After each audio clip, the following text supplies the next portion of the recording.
How's it going, everybody? It's Friday here on Comics Unbound. I guess it's Friday almost everywhere. Different places, different time zones got their own things going on.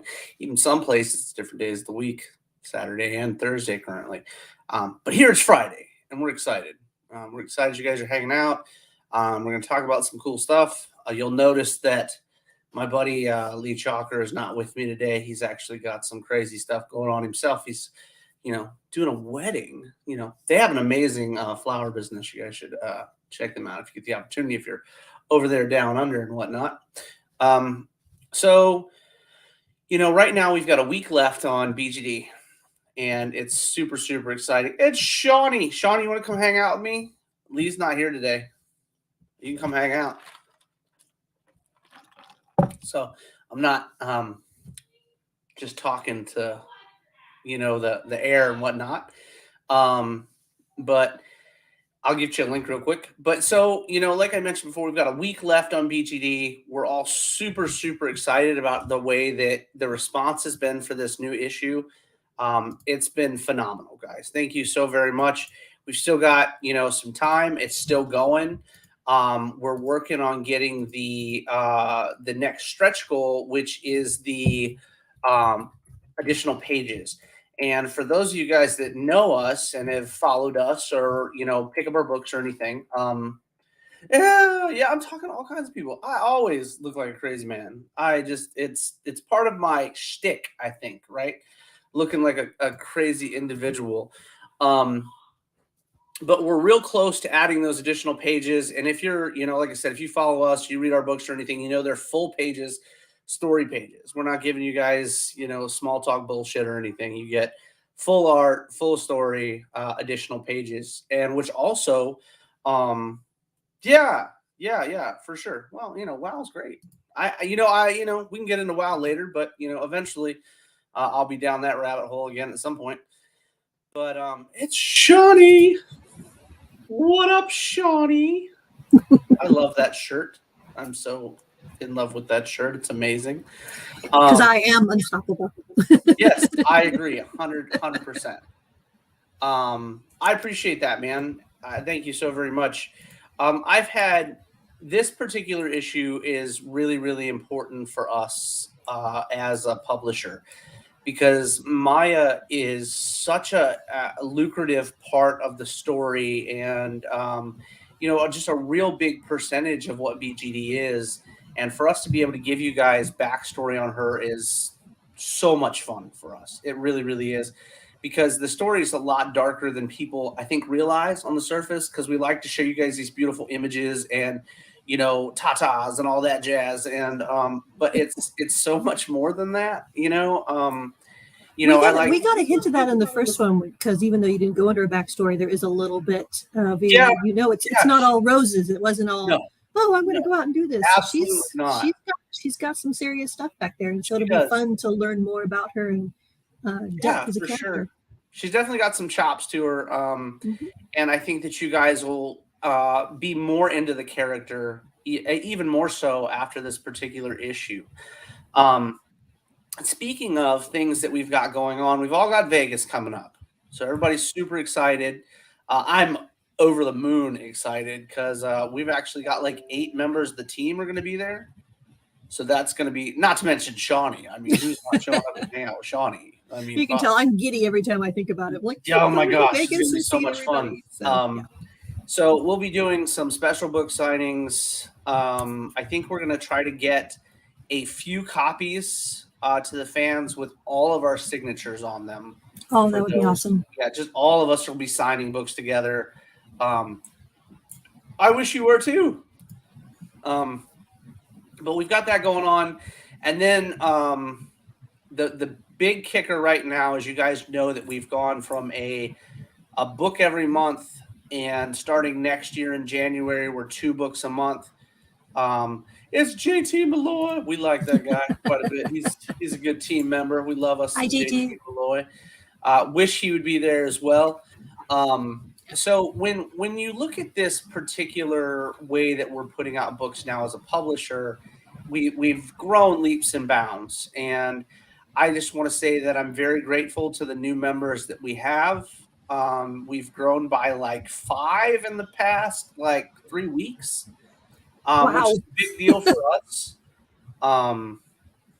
Hey man, how's it going? Oh, we're great. Thank you. We are absolutely great. Absolutely. It's a good day. It's Friday. Everybody loves Fridays. But you know, when Ethereal, we started putting books out, it was 3 of us. It was me, my wife, and Eric Viola. And now it's 40 of us. And that's Shawnee's got fans. I keep telling you guys. We've literally gone from 3 to 40 and a book every 3 months to a book a month. And now we're going to 2 books a month starting in January, which gives us very little time to stay on one book at a time when we talk to you guys and we approach you guys and stuff. It's not like I can just be like, let's talk about BGD all night, because BGD is the shit and I want to talk about it all night, because I would talk about BGD all night long. We have. Oh my gosh. It's so much fun to talk about though. Yeah. But just so you guys know, we do have These Neon Streets is super in production right now. For those of you guys that have been keeping up, it's been a large undertaking, and it has not been a slow process or a fast process at all. I've never done an anthology before, and These Neon Streets is a anthology based in the world of BGD, and it has a ton of folks you guys know in it, like a ton of folks, and they're all beautiful and amazing people. But we'll get it out as soon as we can get it out to you guys. I am thinking it'll be first quarter next year. I know people hate to hear that, but it is something like 160 pages with like 10 different writers in it, and it's going to be amazing. So I'm very, very thrilled with it. So can you say a little bit, like, is there, you say about 10 different writers, is there like 2 writers per story, or is it a writer, each writer doing an individual story? I mean, I'm just curious as to, I know it's big, but I'm just curious as to how many different worlds we get to see.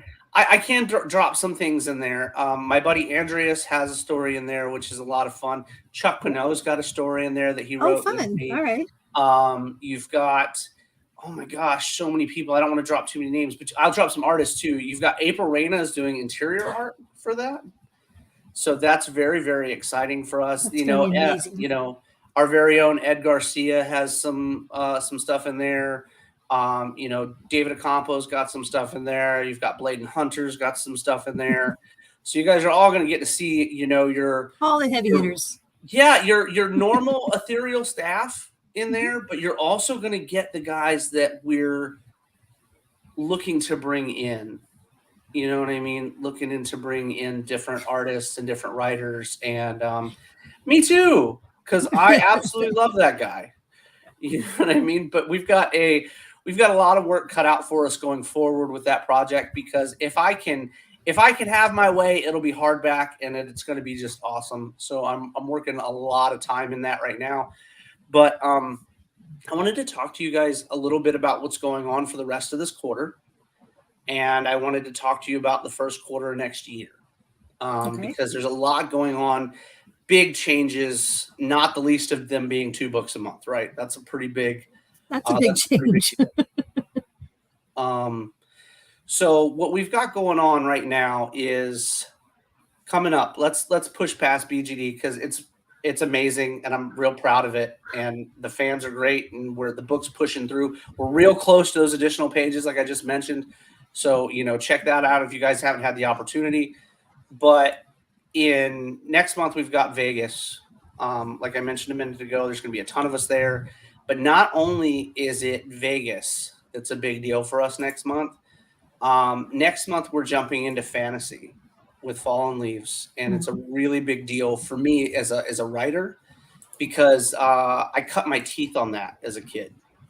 You know, like I was reading the Terry Brooks stuff. I was reading the Anne McCaffrey stuff. I was, you know, oh my gosh, Piers Anthony, you name it. I was cutting my teeth on all that stuff as a kid. And those are my book jams right there. Right. You know what I mean? You know, the Pern books, you know, whatever, you know, I mean, whatever, what have you, but I was into that. Like that was my jam. And I've yet to write. Look at my bookshelf right now. That pretty much that's what Yeah. my bookshelf contains I to love this that. day. So She just put out a new Dragons of book Mhm. just recently, so I'm really, really excited about that. I'll have to pick that up, and I suggest you guys do too, because Dragonlance has been one of the longest running series ever in fantasy, and it's still going strong. So check that out. I remember it back in the day, picking it up. Oh, Yeah. Dragons of like winter, autumn twilight, and winter moon, and all that jazz. Yeah, so good.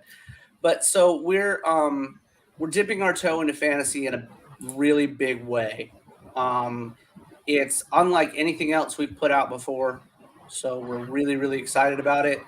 The basic concept, and I can give you this because I've been told I'm allowed to, so I can give you guys this much. He has permission. Oh my goodness. Yes. Well, I mean, hey, I have like I said, there's 40 something people that work in art. I can't just do what I used to. I used to come out and just talk all kinds of shit. Now I get like moderated, like what I'm allowed to talk about and what I'm not. You know, I have to laugh because it's like I thought you were the big boss. Well, I am, no, but I'm not. There's no. It's like now I have people I have to effort, account man. for. I just happen to be the head of the team. Yeah. That's like the president, right? I don't get shit done unless they tell me I'm allowed to, you know. So Justin's now the figurehead. That's it. I think it's funny, jumping off topic for just a second, but I think it's funny as a writer, you know, and as a publisher, you know, you come in and you create characters and you do this and you do that and you give it to your teams and all that jazz. At least that's how my world works. But I've never thought of myself as the lead singer of the band. You know what I mean? That's never going to be my place. I am perfectly content being the drummer and making sure everybody arrives to the shows for you guys. Perfectly content. I was talking to Greg Bow about that the other night. I don't need people to know my name.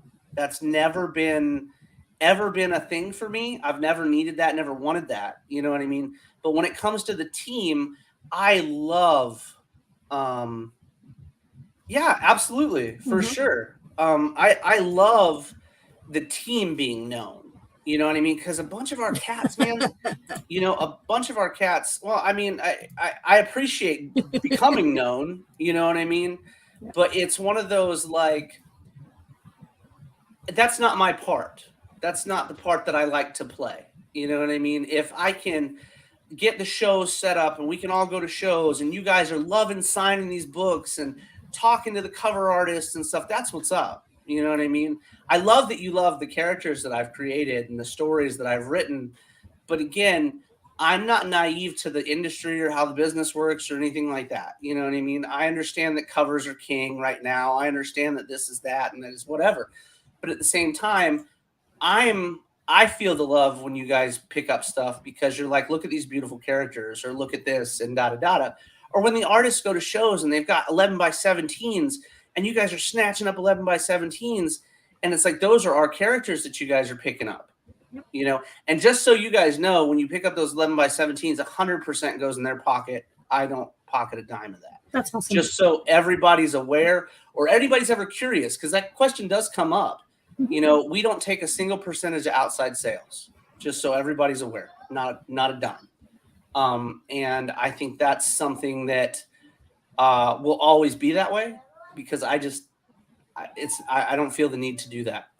You've also, I think part of your business model, where the way you have developed and built your company and everything else is allows that to be, I don't want to say self-sustaining, but ongoing.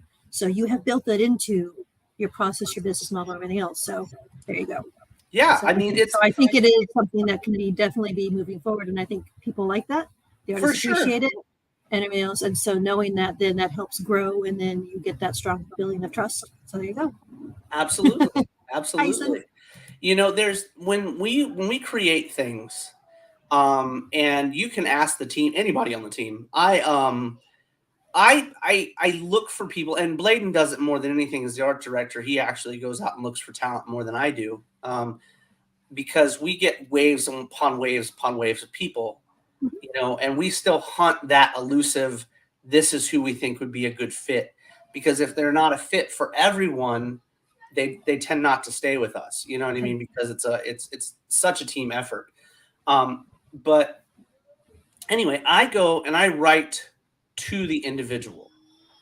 You know, I do. I write to the individual themselves. Like if you look at, oh my gosh, uh, if you look I at, think we're talking your t-shirt. I was talking about yours because mine can be found anywhere.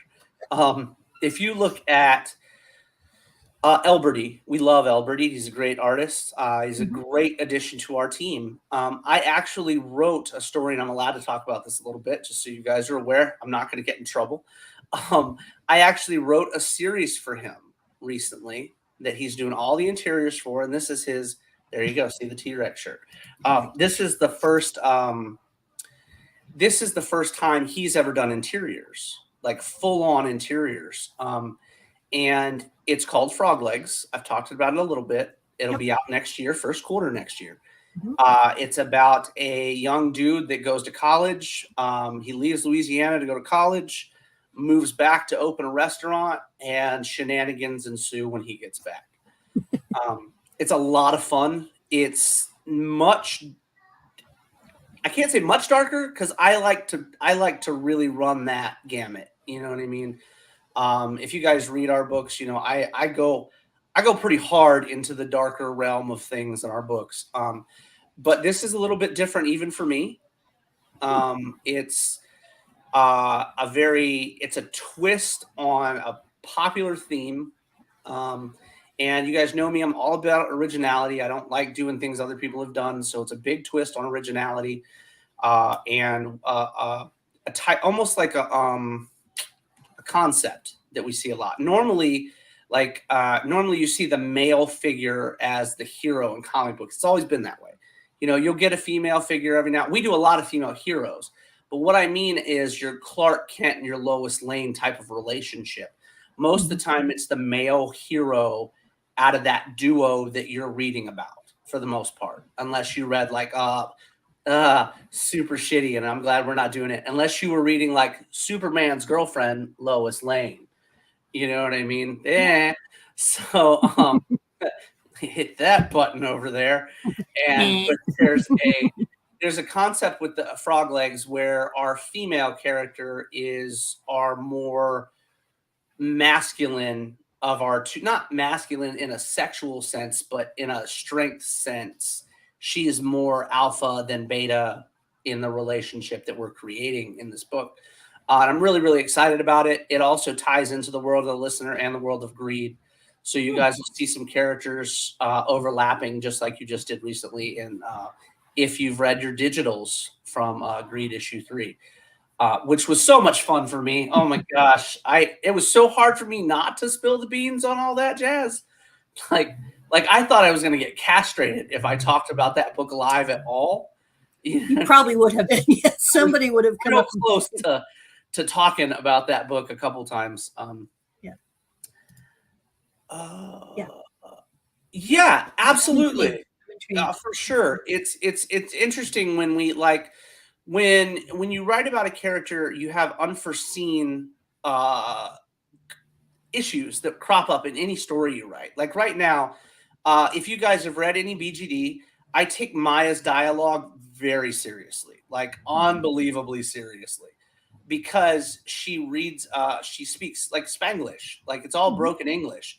So, but if you speak regular Spanish, it doesn't read like what she speaks, or like you would speak on the street and stuff. So it's a very interesting type of thing. Dialect kind of way to be able to write that, yeah. Right? Like, so that's a problem that comes up. Like with Frog Legs, it was, oh my gosh, how do you mix French and Creole? You know what I mean? In a written form and get Right. that into people's For heads. sure. For someone that's never spoken it before. I've probably watched 115 to 120 hours of language courses on how to speak. I can't speak it, but I can write it. You know what I mean? And it was a very interesting thing for me to learn, and I appreciate those classes. Like when you look at Gambit from the X-Men back when we were kids, that was like the most broken shit. Like they would go from like third person to first person to, and as kids though, we ate it up because he was such a fun character. Like he was really such a fun character. It was that suspension of disbelief. We were willing to just kind of roll with it. Absolutely. It was fun. See, that's an interesting thing to talk about in itself, is suspension of disbelief, because Mhm. all of it's unbelievable to begin with. So if you can already push this, what do you need to further the envelope that we're pushing toward you? You know, what else do you have to pound in there to get it to be that much more believable? Well, absolutely. Well, it's funny because if Mhm. you read, oh my gosh, any of our books, I don't think I have a real hero in any book I write. Like an actual, I don't. I honestly No, don't think you I have don't. one. Even No, from a no, no. fan's perspective, I don't think I have a hero. You know, none Yeah. of our characters are written that way. What's going on, Josh? How's it going, man? Hey, Um, Josh. he You actually have your took an characters have college. heroic Yeah, inclinations or tendencies and do heroic right. actions, but Yeah, they aren't heroes per se. for sure. So You know, yeah. I think that that's an interesting topic when people are like, well, is there a difference between the good guys and the bad guys? And I like to write in a gray sense so that you have the concept of, is it good or bad to you as a reader? Mhm. And that makes it more interesting to me, because if you already know, like if you've got the clean cut right in front of you, this is going to happen or that's going to happen, it's not as much fun. You know what I mean? Like I, as a reader, am more invested in a story that has me questioning what's going to happen next versus what I'm seeing is up front in my face. You know, it's just not. I I don't think know. it's also going to change reader experience too. Like for like, I'm going to read, one of the comics, say, BGD, and everything else, and I'm going to get probably potentially I'm going to like certain characters more or less, as opposed to somebody else who has a different perspective on life, a different view on the world, and everything Absolutely. else. We're both going to enjoy it, but we're going Right. to get different things out of it when we read it. For So sure. Like I almost killed. I told you guys a little while ago. I almost killed Maya, yeah. and like the outcry was You like, you would have you oh my definitely would have gosh, been castrated company and wide. it would have been damaged. It was bad, company wide. Do not do that. And I was like, oh, okay, right on. But going back to Would have been a Frog mob Legs, outside your yes, house. absolutely. So when we decided that we would do a stronger lead female for this book, because we've done lead females, we love our lead females, you know what I mean? But it was like, what can we do to make her different than the other leads that we have? And it's interesting because she doesn't read as the lead in the book. Yeah. You know what I mean? And that's really interesting to me, because you'll get, like you just mentioned, it's different perspectives. Like when we write, I read BGD, I read Ricky as the main character, versus I know plenty of fans that read it as Maya as the main character of Mhm. BGD all day long. And it's just perspective. You know what I mean? How Mhm. you're, what you're seeing and what you're And able there's no to right or wrong. digest. It's Absolutely. yeah. I love them all. There's no right or wrong Mhm. with the characters. But going into Frog Legs, it was like, man, what are we going to do to cement these characters in your mind and your senses and your thought processes? And the answer is voodoo. Voodoo Okay, is so that explains a little bit because I have to admit. So when Dustin says, when you say shenanigans and then you mhm, say going a darker turn, my little brain kind of goes, wait, what? mhm. Because the word shenanigan coming in your mouth makes me laugh. And Yeah, then I'm like, yeah, okay, you have my attention.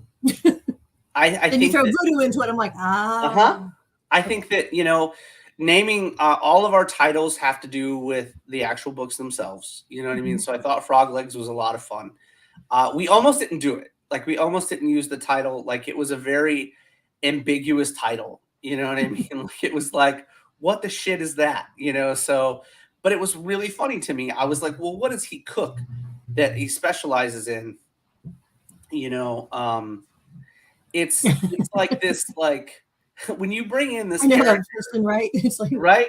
You bring in this character and he's just like this over the top, just happy, indulgent individual.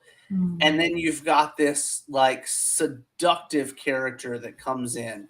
And when I write seductive, I like to, if you've read Greed at all, Greed has Lilith in it, and Lilith is very sultry and just, mhm. but at the same time, she's very to the point, gnarly, and I was like, well, how do I write not Lilith? You know what I Lilith mean? is Like, in I your don't- face in more ways than one. right. And when we decided to come, when we came up with Celine, it was like I had already written a story for the listener about a voodoo priestess that was possessed by one of the sins. And you guys will eventually meet her and you'll eventually get into that storyline and stuff like that. But she creates, if you guys are familiar with the Rougarou, which was a Louisiana-based version of the lycanthrope, werewolf, yada yada. She creates the Rougarou, which she creates him by the fact that she's stealing the youth from all these women in this backwater village. I don't to like just her keep already. herself right. She's a nasty lady to keep herself young. But one of the husbands comes after her to save his wife, but she ends up cursing him to be the Rougarou, and he becomes a great character in the series. A lot of fun. Tangos with the listener more than once, just because, again, there's that gray area. You know what I mean? Is he a bad guy? Is he not a bad guy? So on and so forth. But I wanted to tie that world in with Frog Legs because I thought it'd be so interesting because you've got this young girl that is this like just super sultry, super pretty, super fun, wild thing that uses voodoo for positive gain and, nothing like evil, you know what I mean?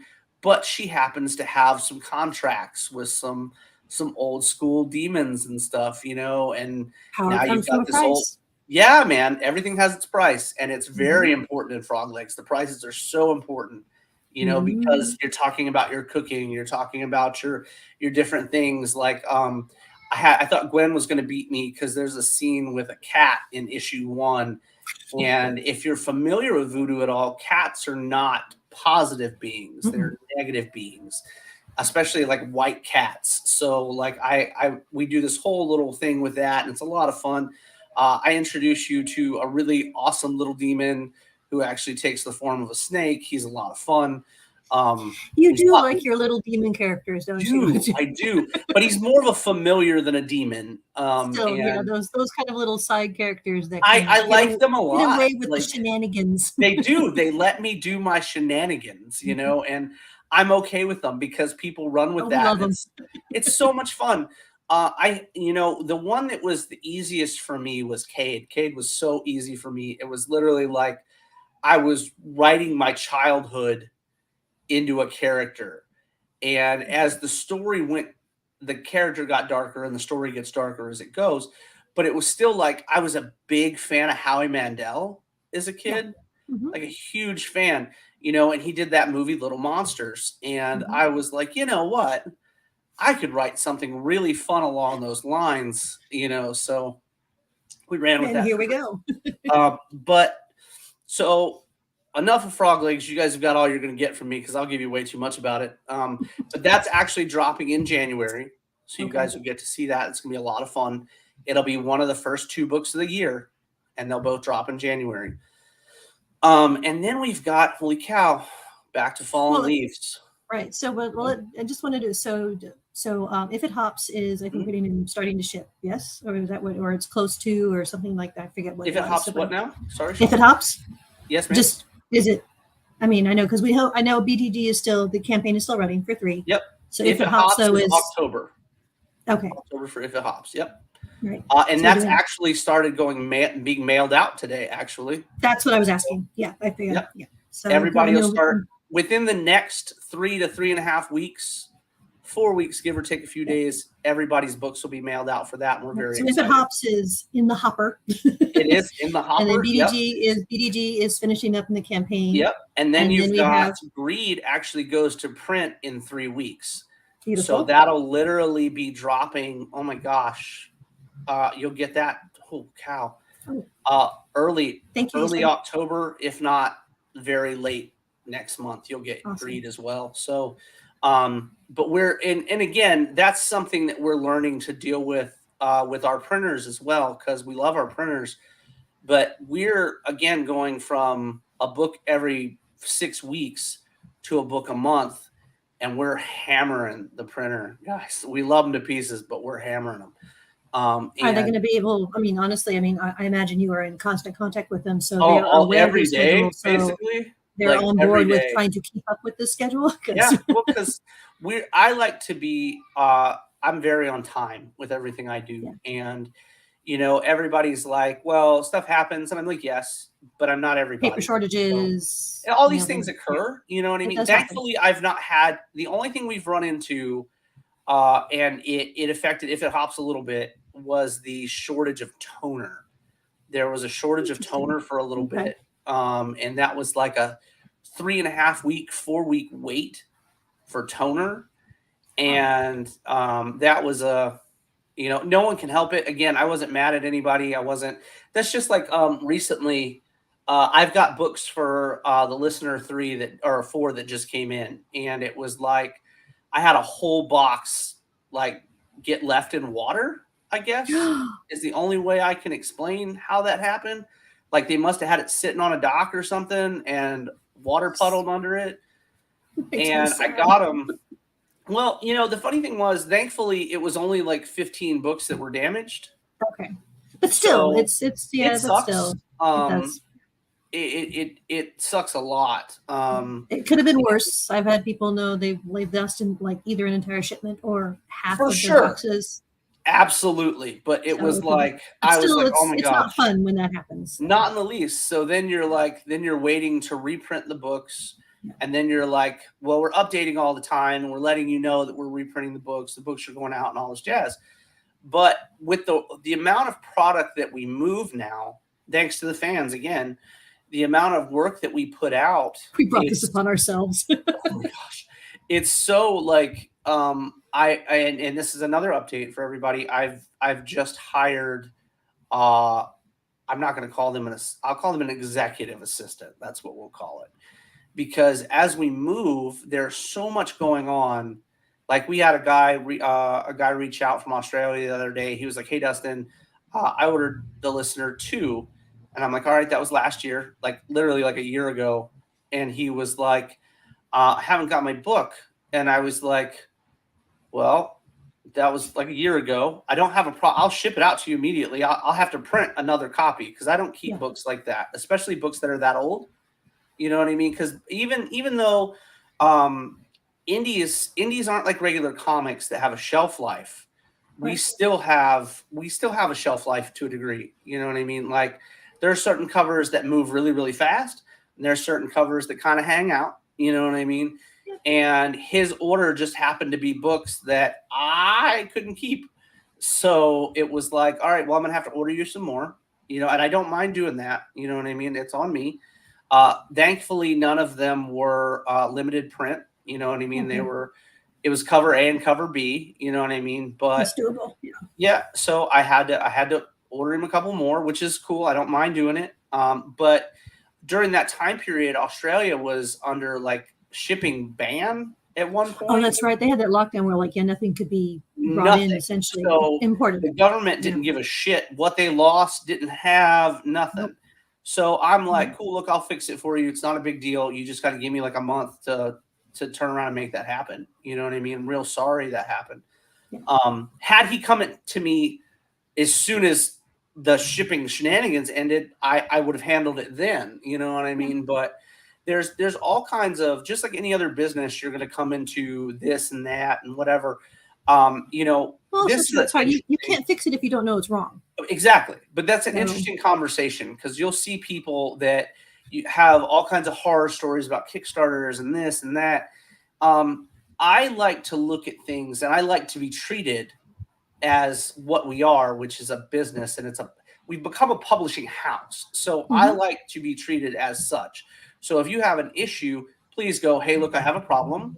It only takes once, because if you contact me on Kickstarter, I answer like immediately, because it's like my lifeblood. You know what I mean? I'm seriously though. I did big messages to you, and when I get around, I'm like, dude, when do you sleep? Yeah, no, there's no sleep. That is for the dead. Wait, apparently. we're stealing Steph Wilson's "No Sleep in Comics." yeah, there is no sleep in comics. So, but as we grow, we're having to almost not teach, but re-establish the status quo.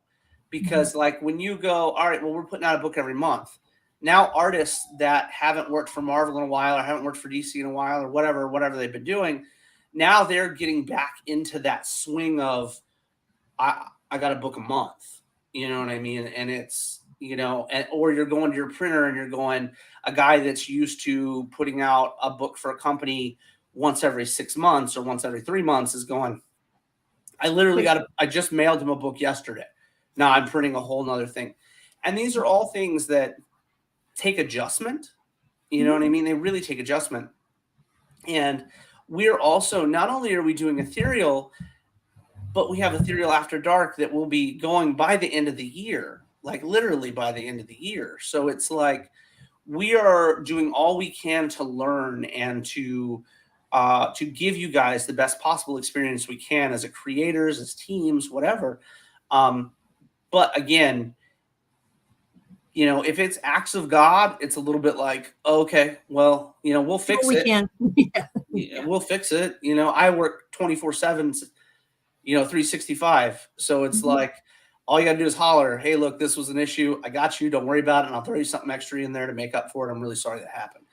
You know, like right now, big thing, CGC. CGC has been the bane of my existence for the past 11 months, 12 months. And people are like, hey, Dustin, you know, I didn't get my graded books back.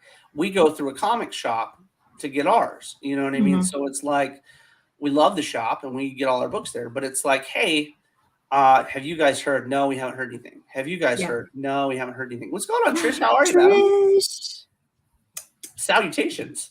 Trish, actually, we just got our book from her. Bink and Fetch. Great book. Super fun. Oh, Shawnee's got one right there. If I may.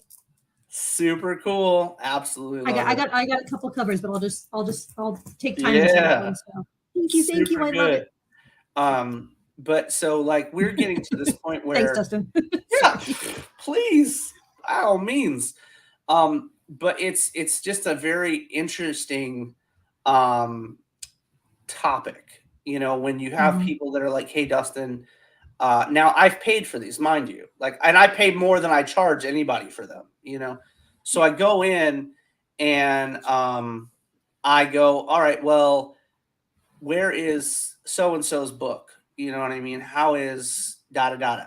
Mind you, when I started doing this stuff, I mean, we're about to go into year 3 as Ethereal. The business will be 3 years old, going into the 3rd year in October. But this was a year ago when I ordered all these books from CGC. Mind you, I didn't have anywhere near the knowledge I have now. I was not, you know, or anything. Even still, though, I've heard from other artists and other people either who have their own artist accounts or also go through stores. It's just bad all the way around. It was so bad. So then I got 4 books in. And it's still, I'm still hearing. Oh, we don't even offer it anymore.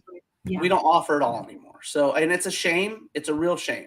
Yeah. Because we were getting them for cheaper for people and stuff, you know. So, but I was like, all right, well, we'll go ahead and we'll, you know, a couple books came in, and I'm like, it's a couple books. Like I didn't get it was like 15 that we had ordered. Yeah. So I got like a handful, and the store is an hour away from my house. Ooh, so it's literally like I'm driving while gas sucks just to get them, to put them in the mail. You know what I mean? And to get home to find out that half the order is not there. I appreciate it, Trish. Thank you so much. I'm doing the best I can because, you know, there are 40-something people that rely on me to be on top of my game. So I am very, very grateful. And the Scratch and Stiff homemade socks are amazing. I love them. They're so cute. I imagine that, oh my gosh, I can't even begin to mess around with Scratch and Stiff homemade socks. I imagine that's incredible. It was a passion project, I think, for Trish. She wanted to do something like underwear at one point. If I'm not mistaken. I think they were getting up, but I like the socks. I think the socks were a brilliant idea. I think it was going to be underwear. I was going to laugh my ass off. They'd have probably gotten me in a lot of trouble if I'd have bought them and they showed up at my house. But anyway, there's a lot of issue with what CGC's got going on, because when you go to order things for people, they've paid their hard-earned money for it, and then you're out there doing your money and you're putting your money out there, and now you're not getting the stuff. So I literally refunded like 5 of those orders. You know what I mean? Not that that's a necessity, and I don't want you guys to go out to Kickstarters and be like, "Hey guys, you owe me." But that was your business decision, and we felt it was the right way to approach that particular problem for you. You know, that's a me thing, and I don't ever want people to expect everybody that does Kickstarters or publishes books to react like I do. You know what I mean? So don't have the expectation. Justin, you aren't the level. I'd like to think I'm getting to be the gold standard. You know what I mean? But it's like that point where, again, I hope the best for everyone. And if you guys get your books, I'm very excited for you when they come in like that from CGC. I honestly, even if large scale other Kickstarters who are very successful at it and everything else, because there are a few that have, I mean, Brian Polito. Brian gets his stuff. They have a great relationship. They do that. Yeah. But I'm like, even with them, I'm like, I just don't deal with the CGC. I'm like, if I really, really want it, I too have a local shop. They have an account. And I'll just pay the little extra because it's more about timing, and I just don't want to have to hold up everything else for that. Well, see, my OCD gets real bad. It's not that important. So, like, my OCD gets super bad. Like, if it's like 11 o'clock at night and someone shoots me a message, and they're like, "Hey, have you heard about the CGC order? Da da da da." I'm like getting out of bed to run to the computer to figure out what's going on, and it's not like it's just not productive for us as people. Like this time, which I know frustrates you because you want to be able to offer that service for folks because it is a great thing, and it's very frustrating that you can't fulfill that. And they're beautiful, though. They're beautiful when they come back, and they're in their amazing cases. But I also, that's not the only reason I stepped away from it. I also stepped away because instead of putting our book numbers on there, they put hashtag NN no number on them, even though there's book numbers on them. And that's the other reason I'm not CGC there. I've been hearing, again, it's not 100%, but from people I trust in my own experience, I've been hearing some things where they're not being consistent. And, absolutely. And what they're doing is not as high quality as we've come to expect from them. So I'm like, I think I'm going to take all this time and all this money. Yeah. What are you giving me in return? Absolutely. And I do think they know, and I think a lot of improvements are being implemented, but it's going to take time. It really is going to take time. It's going to take time to build the trust up again. You know what I mean? That's like with us. When I decided to go to a book a month, I knew that we had to have a good fan base before we even decided we would do that. Like it was a very in order to be sustainable. Yeah. Absolutely. We were very tentative to do it like that. And then we were like, okay, well, the fans are great. They love the books, da da da da. I have the weirdest thing right now going on with digital. What do you have that isn't weird? Everything's weird. All my shit's weird. Like we have this digital thing, right? Where it's like we add digitals for every book, of course. We try to do them next to nothing cheap on our digitals. I truly appreciate that. Yeah, I really love having the digitals to be able to read. So yeah. Yeah, so like if you buy the regular book, you automatically get your digital anyway, and I love that. I think that it's a lot of fun because you could be anywhere and just sitting in your car and catch up on an issue or whatever. But we had this like all of them live in my iPad, right? And I take that with me, and then I have my whole library. So I love that. Well, you guys know you can grab an Ethereal library on every campaign for Ethereal Comics. You can actually, it's $30. And the fun thing about that, the library from Ethereal is it doesn't matter if it's 15 books down the road, it's still going to be $30 for that Ethereal digital library. You know what I mean? So eventually it's going to get to the point where they're $1 less a book on that digital library. And it's going to be awesome. I'm excited for that. But I had this gentleman, he was super, super funny. And I'm hooking him up this weekend. So if he's paying attention, I am hooking him up this weekend. He reached out and he was like, "Hey, Dustin, I would love to get digital copies of each variant."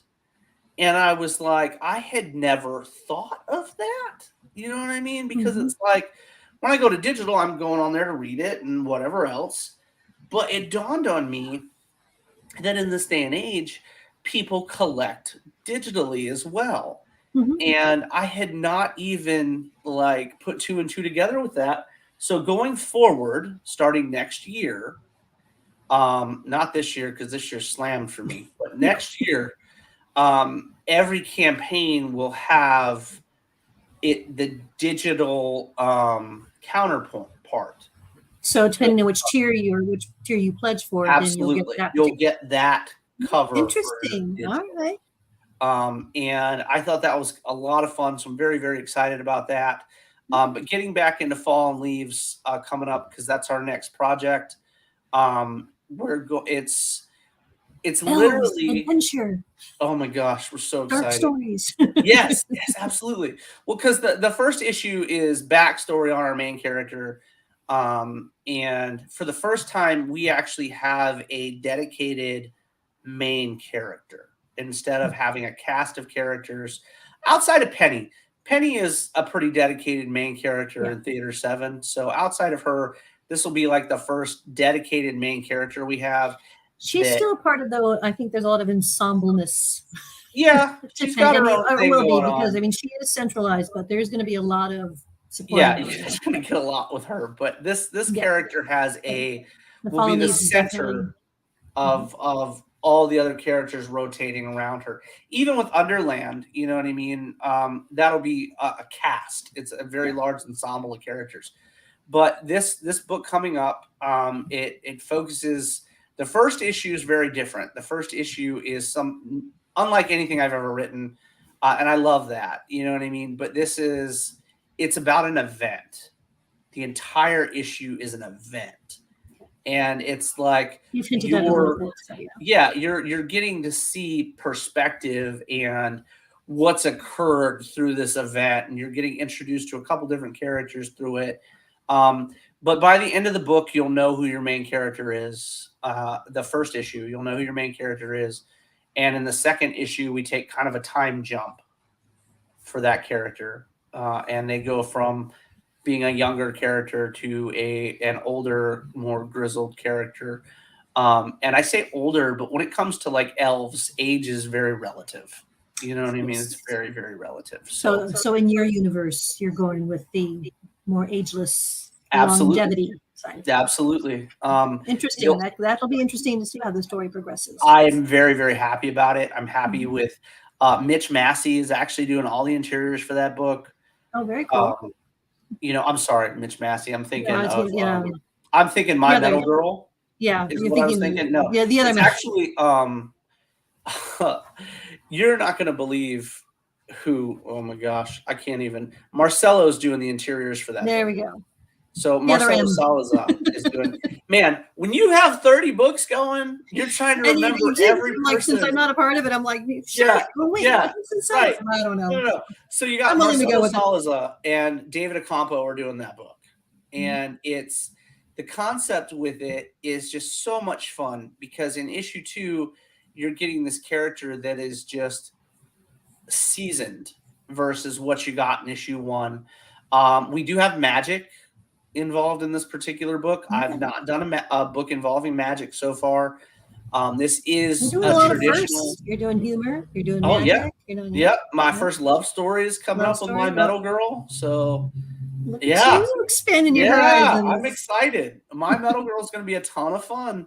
Not just talking about the character's weight, but it's going to be. And then these Neon Streets, an anthology. That's oh my gosh, many. Oh my gosh, you guys.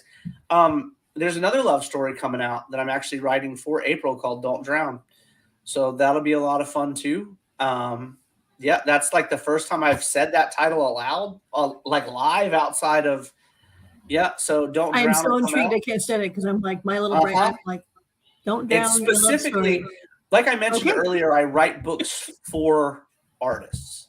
Yes. Like I write books to their strengths. And Don't Drown is all April. Like I was going to say, knowing April's love of a particular subject, and, style. That title actually makes some sense if I'm thinking along the same lines. So I'm definitely intrigued. Yes. So much fun! Cannot wait for that one.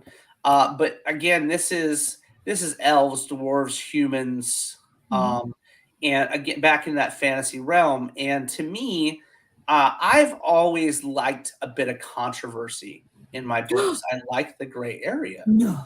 Yes, ma'am. You know, I like that gray area. So this book is very, most of the races don't like elves. It's a very like, because they always look down on the other races. They're very, Mm, so yeah, so the main character finds themselves in a lot of situations because they're not allowed in certain towns, they're not allowed in certain a lot of prejudice. villages. A lot of prejudice against the elves in particular, not dwarves, not halflings, Interesting. elves. Hmm. So, but you get to meet I an sense a amazing. backstory. Oh, there's a lot. There's a lot. Just like JT making me write about the Squirrel Wars and fucking If It Hops. Sure, That blame happened. JT for that.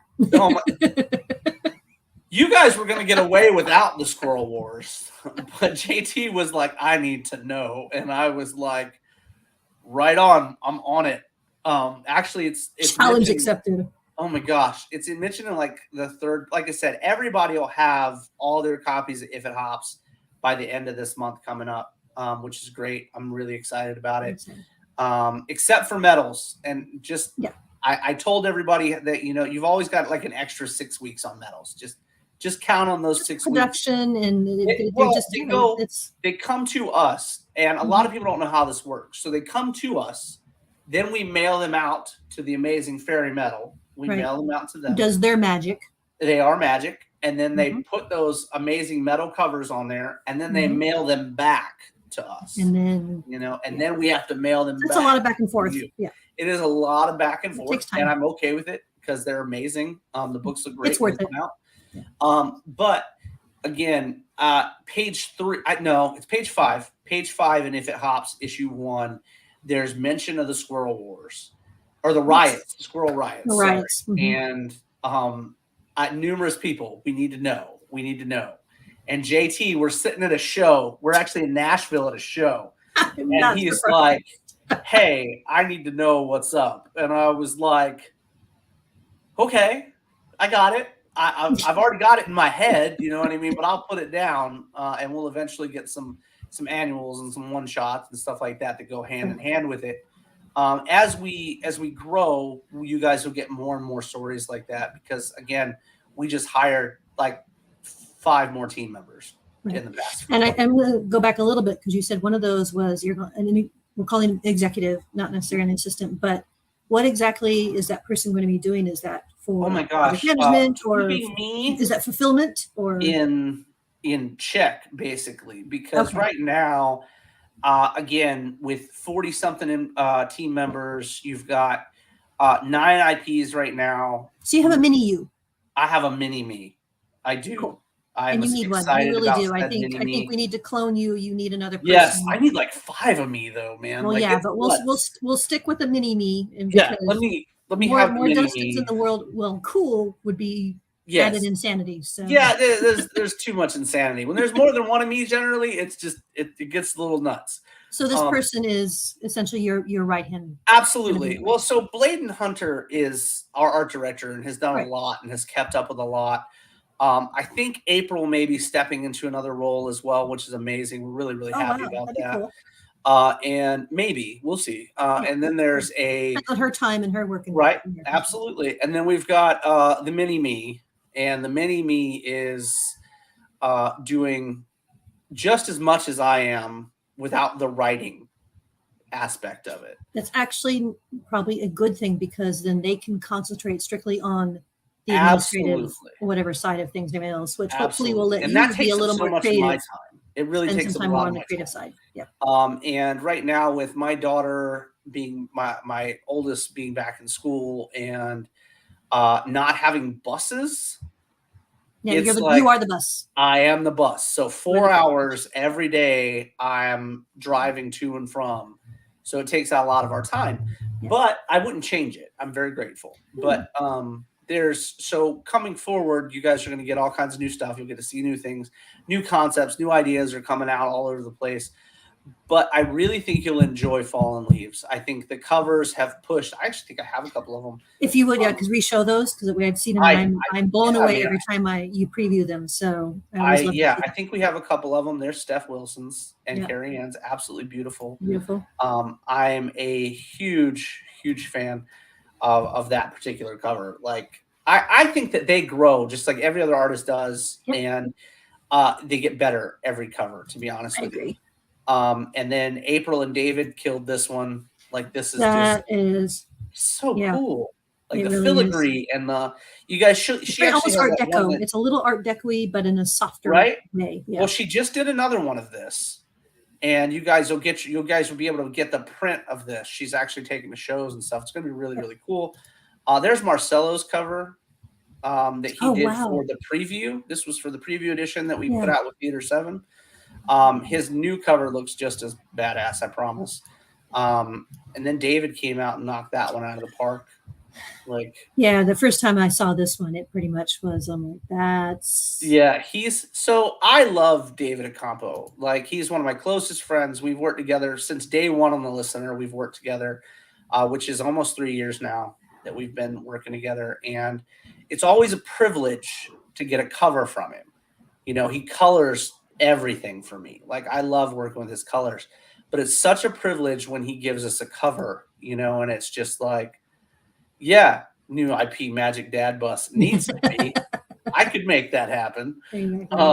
But you know, the interiors of the book are beautiful. I mean, they're absolutely beautiful. I'm thrilled with them. I honestly could not be happier. That's splash page, yep. Right? It's beautiful, beautiful stuff. But it's beautiful and terrifying though, because when you look at the content, you're like, oh crap. But so I will show colors you are guys. gorgeous. I will show you guys the Year of the Blue Flame cover. It is not colored, okay? Because I refuse to show you guys the colored one because it's beautiful. I'm not showing it to the campaigns. But I'll show you guys this amazing Year of the Blue Flame cover. And it's actually by Lena Dye, which she's amazing. So there's the Year of the Blue Flame cover for this book. I'm thrilled with it. Like, absolutely. I'm a cheesecake guy all day long, so I'm a fan. Every time you show up, all I can think of is Sarah McLeod. I like big butts and that's right. I'm okay with that. I am super, super okay with it. If you guys are into the pillows and stuff, don't forget we've got a new season of pillows up right now. The Ryoshi pillow is one of my favorite that we've done so far. And then the Agent C pillow is actually the highest sold right now in this particular season. I can see why. Yeah. It's so much. She's so much fun. I'm a huge Agent C fan. Yep. We've just brought on 2 new cosplayers. Fun. We're very, very excited. We've started doing a brand ambassador for cosplayers. So each IP will have its own brand ambassador cosplayer that will have their own cover every release going forward. Look at you striking out with the new stuff. Man, I'm trying. And speaking of new stuff, here's Sean's cover. And I'm going to be honest with you. Everybody's got beautiful covers. I think Sean's is pretty killer. So it's very pretty. It's gorgeous. I love you, Justin, but sometimes I really hate you because I now Yeah. have to pick between all these absolutely amazingly stunning covers, and you suck. I'm with you. So that's another topic of conversation going forward with what the team has talked about. Because of the fact that we're moving into 2 books a month, we will be cutting down on our covers going forward. Not only just makes good business sense, because honestly, yeah. Absolutely. So we'll be cutting down to, and that's not to say that we won't have as many wild covers, because you'll still get your wild covers along with your regular cover sets. But and you'll have exclusives, and you can just fun one. I mean, absolutely, you'll still get your year of covers all year long. And next year is actually Year of the Digital Flame, so that's going to be a lot of fun. But it just makes more sense for us and to us as collectors, because we're like, all right, well, 6 to 10 is great, because we normally do upward of 20, 25 covers per book. And that's because of your wild covers. What's going on, Smithers? Smithers is amazing. We love James. We're talking crap about you. That's probably what's happening. And I'm just too ignorant to realize it. But there's going forward, we'll be cutting them down because we're starting to divvy the team up per book coming out. Per title. Or per Well, book, yeah. because again, when you move into 2 books a month, so Trish, you Mhm. hit the nail on the head with a project we have actually coming up by the end of the year. I think we're Me too. dropping it in She's good. November. She knows. I think it's November that we're putting it out. If not, it'll be December, which is the bound edition of every cover that we've ever dropped from the listener forward. So I'm really, really excited about it. What's going on, Peter? Peter's an incredible, incredible writer as well, guys. He does a really cool stuff. Hi, Peter.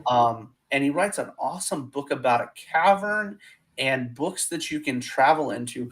Really, really cool guy. Love that guy. Great dude. So check him out. We are doing well there, Mr. Lane. We appreciate you, sir. But it's like when we decided to put all the books together, we were like, this is November, December is actually our preview time for 2 books a month. That's what we decided to do. When the actual books are releasing in January, February, we decided to do a Underland drops in November. So we're dropping the cover book in the same month as Underland. Okay. And then in December, we're dropping the Christmas book, which is so much fun for us because it's a short story along with a pinup from almost every artist on the team. So that's very, very cool to us. And it's all Christmas related. All the IPs are mixed together for it. I love the concept of the short story. It's literally like Cade is our Grinch, Ricky is our Santa, and we've got all the girls totally see that. gifts. Yeah, it's so much fun because Cade's a greedy little shit, and so it's a lot of fun with those characters. But you'll see pinups of multiple different IPs mixed together with different characters, and so on and so forth. But at the same time, the piece de resistance of the but wait, there's more. is in December as well. If we can manage, because we're really, really trying to make it happen, is the Bounty Hunter book that Bladen and I have been working on for almost 8 months. And I remember you hinted about that. It's so much fun. Like, it's ridiculous. It's a trio of bounty hunters. They're all super sweet. Always, yes, exactly. man, always. Yes. I have to, if I'm going to the day that doesn't say, but wait, there's more, I'm going to keel over in shock. Right. Who are you, pod person? We're always trying to grow and evolve in this industry, So when it was like we put this book together, and the first issue, we both absolutely fell in love with it. We were just, this is so much fun for us. People will enjoy it. They're going to have a great time. And then it was like, again, though, I am, if nothing, I'm that action, dark type of, so I had to throw in a little something in there with it. I joke about it being our Powerpuff Girls. That's how I treat them. You know what I mean? I absolutely love the shit out of them. But to me, they're our take on the Powerpuff Girls, not superheroes, mind you, or anything like it. Just personality-wise, they're a diverse trio of amazing female characters. But it does go into a little exuberance, a little humor, and a lot of kick-ass. Yeah. I mean, you could go so far as to call it, our Charlie's Angels almost. They're so much fun. Yeah.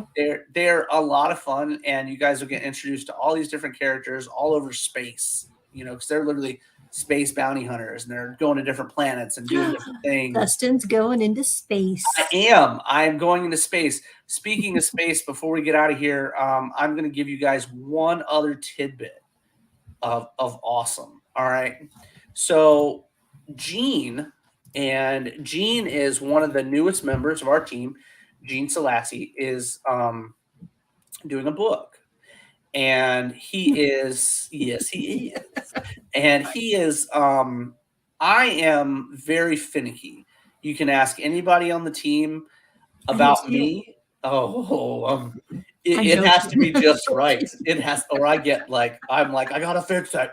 You know what I mean? Like the OCD kicks in, and I'm like, So, but yeah, he's an awesome writer. Tweaking you in Vegas is going to be a lot of fun. Oh, we're gonna have so much fun. It's gonna be stupid. I'm sorry. I digress. Go on. It's gonna be so much fun. It's ridiculous.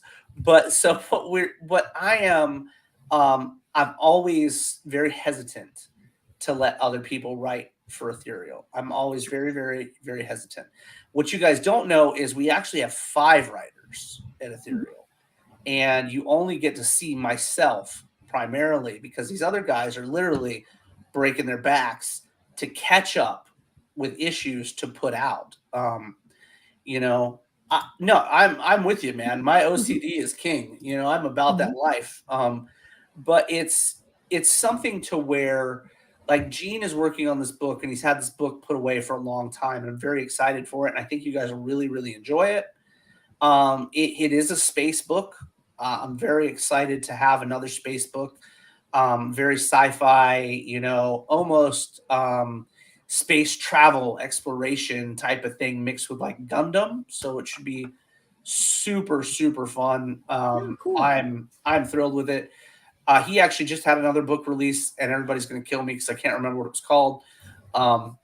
I'm terrible, dude. I can't remember shit. I am the sticky note king. Okay, if I don't write it on a sticky note, I gotta. It doesn't happen. It doesn't exist. Yeah. The mini me needs to remember before I remember. That's how I look at it. And let us say now that when we say mini me, we mean that with absolute love and respect. So whoever you are, mini me, you are indispensable, and we're glad you're on the team. So much respect. So much. The only thing you're missing is the beard, but you know what I mean. But it's a. You know, as we continue going forward, you know, everybody always likes to talk about like Silvestri and what, you know, and Jim Lee and the things that they went through to get where they are, but they don't get to create like they used to create. You know, now it's administrative more than anything. And I'm here to let you guys know I'm probably 40 books ahead of all of you guys. Like literally about 40 books ahead of all you guys. And people are like, no. And I'm like, cool, look, I'll show you. There's no shame in the game. I'll show you. They're all edited and ready to go. You know what I mean? And that's my goal, though, is to stay so far ahead that I don't ever have to stop. That's my goal. And it is a lofty goal. But if you look at these Neon Streets and you look at, you know, like I said, Gene's got a story coming up. You know, all these writers that we're bringing in, the After Dark writers who have incredible stories themselves, that is something that they're all prepared to step into these roles if they need to step into these roles. They're all incredible writers. You know, Bladen, I'm going to tell you what, Bladen Hunter, as amazing as he is as an artist, he can write his ass off. All right. So you guys will be really excited. Bladen actually has 2 stories. The fucking like the oh my gosh, why can't I think of that word? Whatever, doesn't matter.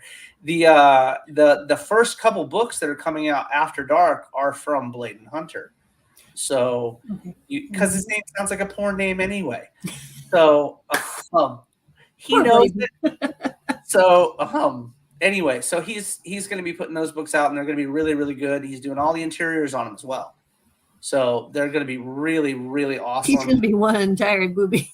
No, he's that dude. But eventually, you know, we're by middle of next year, I'm thinking this can be his full-time job, and he doesn't have to do his regular job anymore. So that'll be amazing. I'm really, really excited about that. Fingers crossed for it, because it's always amazing if you're able to do what you love and make a living at it for sure, yourself and your family. So yes, so that's the. As long as you got plenty of medication, yeah, plenty of medication, because that's how we exist.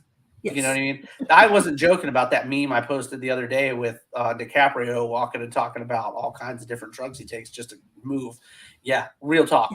So, but there's better living through pharmacy. Oh man, I have like the keys, but there's a concept with all the books that we're putting out for After Dark, and as mature as the content is, I don't want it ever mistaken that there's no story to these books. Right. They are so well written and so well put together that I was just like, whatever. I can't believe we haven't put that out yet. You know what I mean? And the only reason we haven't put it out yet is because of the mature level of the content. You guys think that ethereal books have the boobs and, you know, seeing a Vagoo every now and then, you know what I mean? You're seeing stuff. After Dark is After Dark, and it's great, and it's fun, it's beautiful, and I can't wait for you guys to start getting them in hand. But you'll know the difference, I promise. And a lot of people have asked, you know, do we see the characters that we see? You're going to see a lot of the characters that you know, and a lot of characters you like show up in the past, in the future, even for some of these stories. But one of the first stories is a lot of fun, and I know I can tease it a little bit. It's actually about a murder on a college campus. And you have all these characters, and it is chock full of anthros. The whole book is anthros. So I'm really, really stoked about that. Agent C actually makes an appearance in that particular series in her youth. So that should be a lot of fun. You know, now she's all like, you know, I'm a professional and all this jazz. She wasn't always like that. So none of us were. No, Some well, of us still aren't. You know, don't let me have one too many Long Islands in Vegas. So, but no, we're all gonna have a great time. I think that you guys will really, really enjoy the stuff from After Dark. I also want you guys not to be surprised if you start seeing artwork from the artists that may be a little bit different than you're used to for the characters, and that's okay. You know what I mean? Anything that comes from a team member of ours is officially licensed. Did April already give a hint of that with one of her? Oh my gosh, April put out that amazing like upside down hanging C, and I was like, oh, you know what I mean? Yeah. It's so cool. I forget what the rope knotting. It's a certain style. I forget what it's called, but yeah, I saw them. That is totally April too. That is. Absolutely. And I love it. I love that people are about it. You know what I mean? And I love that the fans are into the different styles and stuff. I imagine it's going to be a little interesting and different because, you know, there's something for everybody. And everybody has a different take. So some really like the way the universe as it is. And when you go to the After Dark, there are those who are probably going to absolutely embrace it and love it even more. Yeah. And there's going to be a few, I think, are going to go, I don't need to see my characters like that. I think I'll stick with here. And that's okay. Totally fine. Exactly. Absolutely. Absolutely. I do realize there's going to be some differences. People are going to go, hey, wait a minute. Well, I have a couple small video clips to show you guys before we get out of here. I'll be quiet. One of them, you're always fine. There's a, I don't know if all of you saw it, but we did have the demo statue come in for Agent C, and it's beautiful. It's like 8 inches tall. It's fairly large. And we'll show you guys what it looks like right now. Here's a video so you can see the whole thing turned around. Hopefully it doesn't fall apart, but excuse me, tried to get the highlights to look very much like the comic book. Hopefully it's done justice. I gotta spin it around my girlfriend's phone. Here's so good. We're so happy with it. He actually added some blood on all the cuts on the pants and stuff like that. Nice. So came out really, I love the way she's crouched down. I mean, it just finds the bunny butt. So it's 1, 2, 3. It's 5 pieces when you guys order it. It's easy to glue when you get it, but so it's a puzzle. They all snap together, but I would glue them. I would glue them. I think it's going to be $375 on the If It Hops Kickstarter. Okay. So you guys will be able to get those, and they are like super well made. Like it's ridiculous how great they are. And then I've got a couple clips from Bladen to show you guys. I may not be allowed to, but I will anyway. These are just a couple clips from book 3. You guys have not seen this page yet. I like to go in depth about characters and give you more than meets the eye with them. Dude, Trish, I am about that life. I just have been crazy busy. I would love to get. I had plans to get a game running. I just am so busy. But this particular page, I know what it is to have issues with alcoholism and depression. And this particular page was really tough and important for us. If you've read The Listener, I go into detail about alcoholism. Oh my gosh, in issue 1 of The Listener, we talk about it. But this was a very powerful piece for us to put together a page. And then we'll go into a little bit lighthearted page real quick. This is actually a pinup that Bladen is working on. I haven't even seen the whole thing, so but it looked super fun. So I know this is time lapse, but honestly, watching him sometimes in the live stream, he is almost this freaking fast. He's ridiculously fast. It's like, insane. We'll be talking. Next thing I look over, like, holy crap, there's a whole done drawing there. When did Yeah. that happen? He's ridiculously fast, and he knows it. And he knows Yeah. I'm spoiled by his speed. Don't let him fool Yes. you. He knows I know. Oh, I'm sure. Yeah, he definitely So knows I fun. know. So very fun. This particular piece will be available at shows coming up, so that'll be a lot of fun. Do you ever, I don't say not worry, but have a way of letting people know, because sometimes you do touch on some fairly heavy topics, alcoholism, things like that. A way of forewarning people in case there might be a trigger for them? I have. I didn't mean to bring a downer. I was just curious. Not at all. It's a very serious topic. That's why I keep politely letting you guys know how deep. So this is kind of the way of communicating that there are heavier subjects in there, and so it was. So if you've read The Listener too, it broke me for like 3 weeks after I wrote that book. It broke me. Like I couldn't do anything. Because it took me into history, it took me into topics that were really, really hard. But I think that's important for our readers. You know what I mean? I can't, pardon the phrase, pussyfoot around with my feelings or the stories that we give you guys, because then instead of giving you my all, I'm giving you watered down product, and I refuse to do that. But this issue of BGD is tough.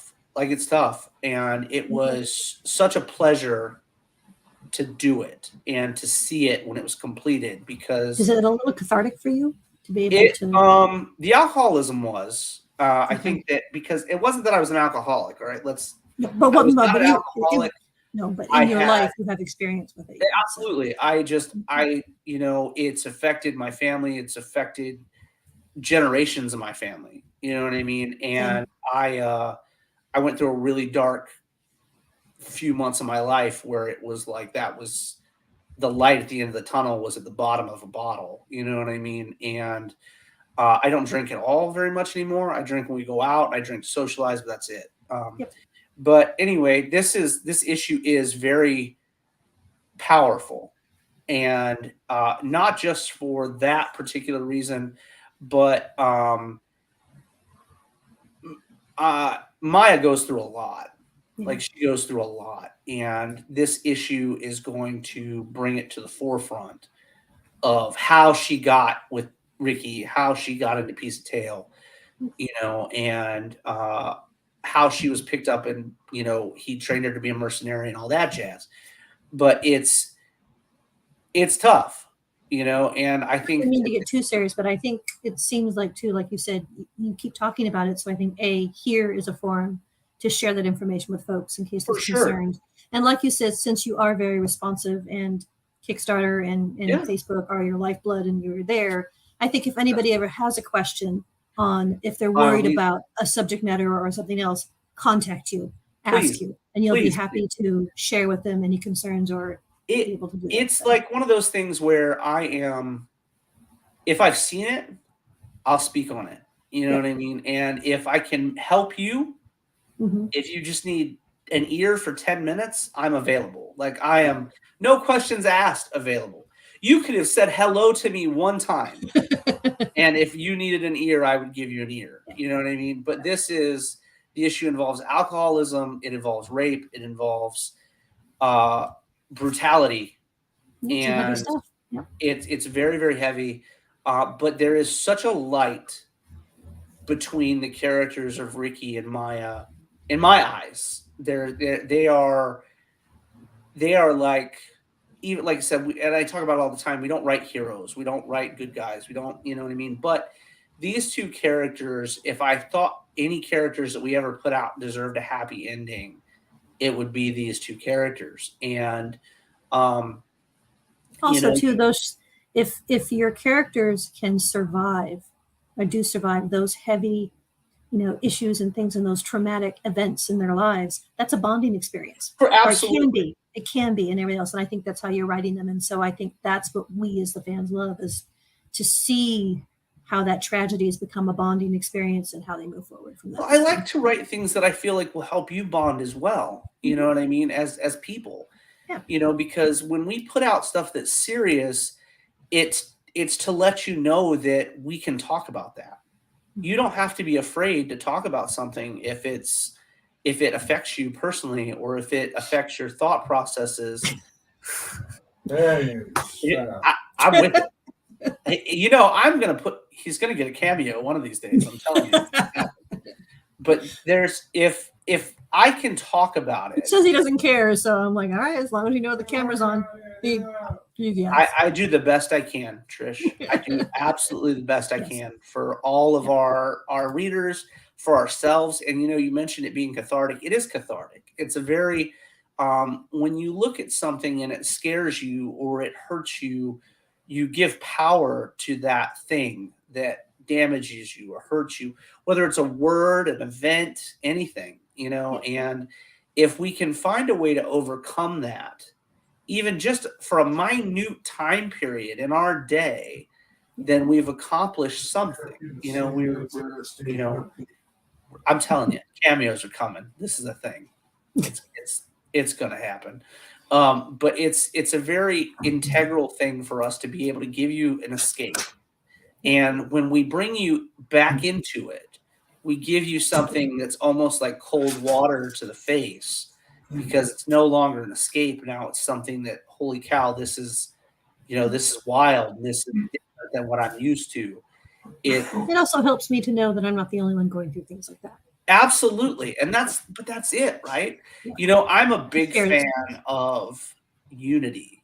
I really, really am a big fan of unity. And as tacky as it sounds, I am of that opinion that we do better together than we do apart.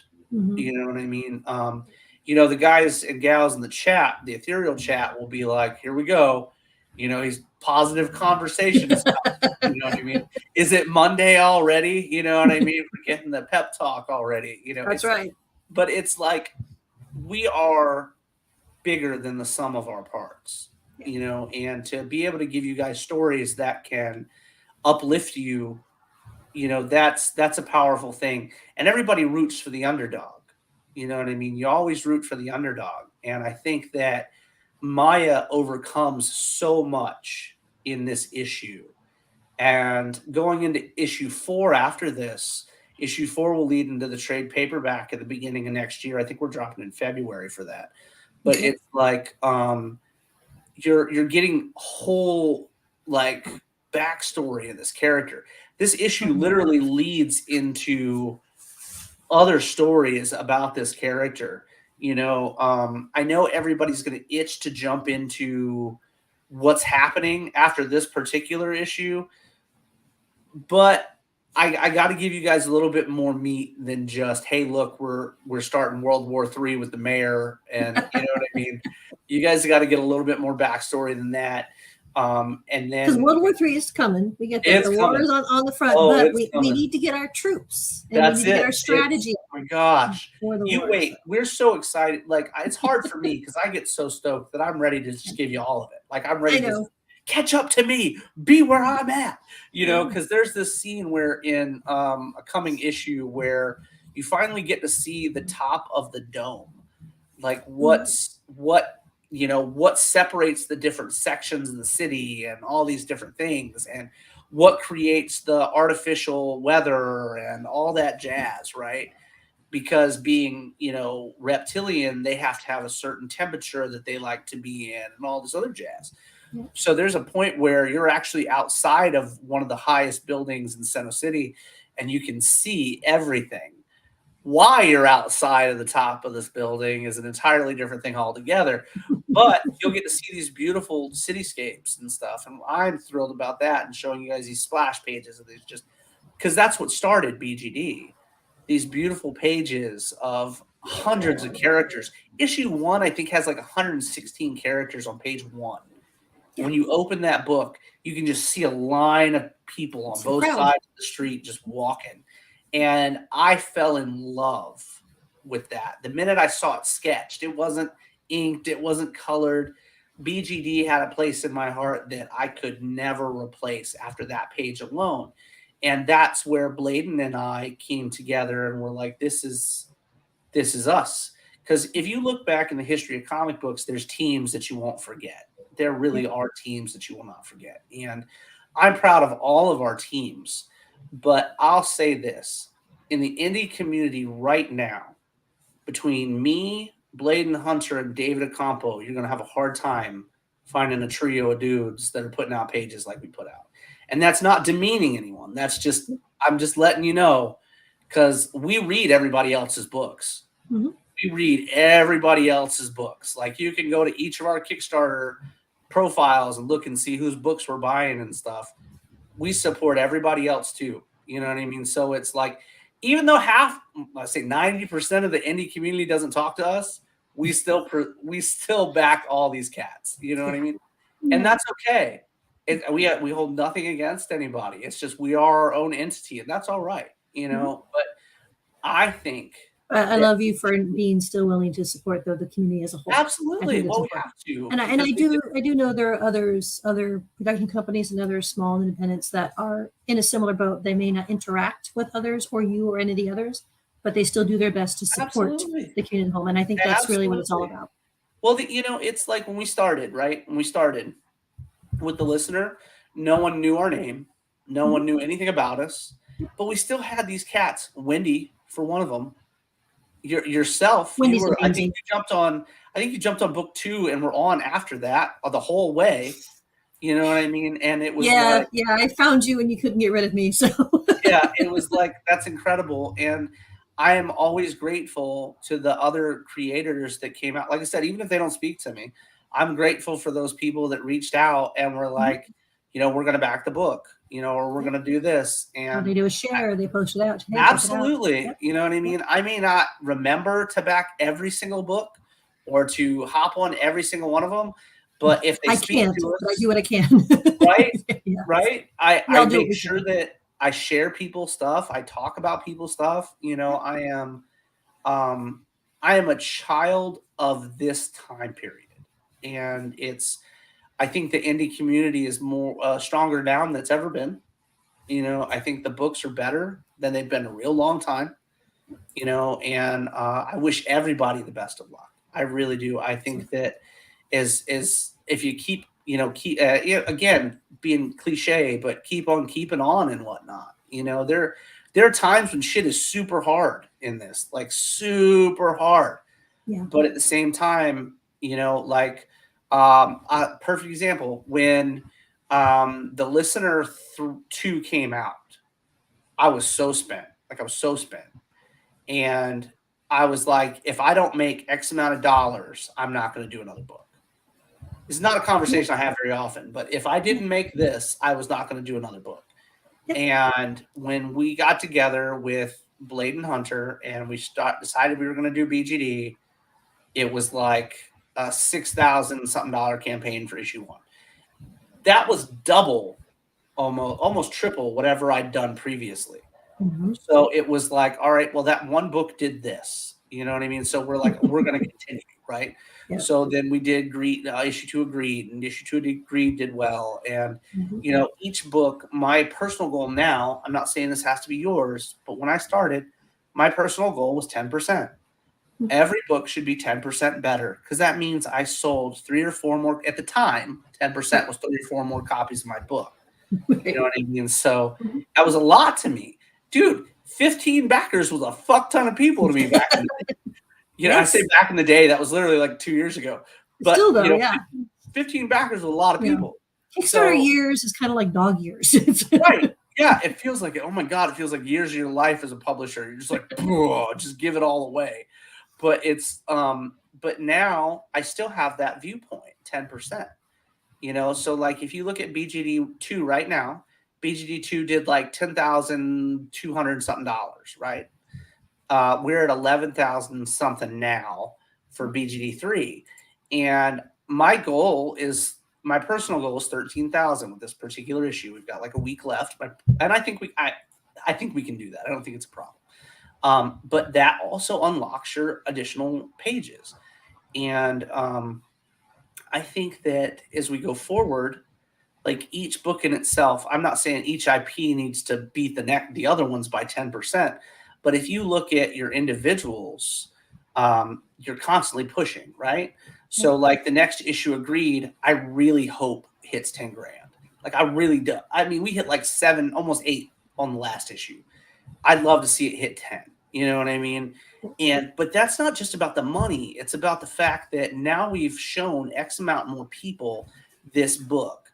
You know what I mean? Every new fan absolutely is a win.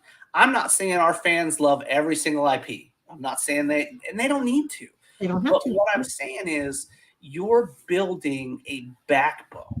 Every time you get a new fan, you're strengthening that wall that is your company, you know, and it's a powerful experience. You know, it's a super, super powerful experience. Yes. I appreciate that, Peter. I appreciate Absolutely. that very I much. agree, Peter. It's awesome to watch the growth and to see what people are doing. Like I fuck around with all the team right now, and I'm like, every cover you guys do is better than the last one. Every single one. Doesn't matter what book it is. And like if you go back and you look at like artists that were on the Listener One and you look at where they are now 2 years later, you're like, holy balls, that's night and day difference. And I love my Listener One covers. I'm just saying you get to the point where it's like, holy shit, that's night and day between these artists. Well, I think it's important if there isn't growth, if there isn't change and growth, then you and we're all doing something wrong. Absolutely. Because there has to be, it doesn't have to be big steps, but there has to be growth. Well, we're as you produce things like the Greed art team changed from book 2 to book 3, right? And it was a necessary change, and the book literally almost doubled profits from book 2 to book 3. Phenomenal thing to see. You know what I mean? And it'll continue to do better. You know what I mean? Because the book is it's awesome. For those of you guys that haven't read it, it's a lot of fun. And I'll toot my horn about that book because it's so much fun. Like it's just ridiculously a good time. And now you've got Lee and Arya are in it as well. And you guys will have a lot of fun seeing what they're going through. Gods, demons, monsters, and whatever. We've also got a first appearance. We've got 2 first appearances in that book. Plus you've got the additional pages that you guys unlocked has a first appearance in it. So I'm having so much fun with those. Like those additional pages please me to no end. Like I have so much fun with them. You're like a little kid. You're all giddy. I do. I get so giddy about the additional pages. Stitches was so much fun for me. Like this, when you guys, I have no doubt that we're Which I have to laugh because again, like I said, I'm not a big horror fan. It's not one of the genres that I enjoy and everything else. But Stitches was not necessarily enough horror, but it was just creepy enough. And I loved it. Right. It was oh my weird. gosh. That last page was so much fun.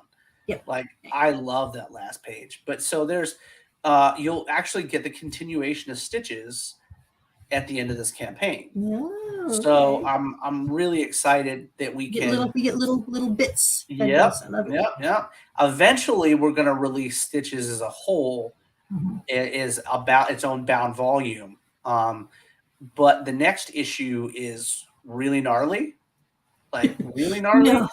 Yeah. Well, the next 6 pages anyway, because you actually get to go like with him and watch him doing what he's doing. And you know, he's not the sweetest cat. You know what I mean? So No, yeah, I have mixed emotions about this actually. yeah, it's look at Rob. Rob's like every show I turn on, I see Shawnee. Hi, Rob. I'm everywhere. That's a fact. But I do think mixed emotions. Tell me about them. I'm curious now. Well, I mean, he's creepy, and so it's cool, and I want to know what happens. But I don't know if, I mean, being that involved with it, such a creepy character is kind of like, ugh. So like, I look at this particular short, and it's not really a short story much anymore. But I mean, it'll be its own large short story at the end of things.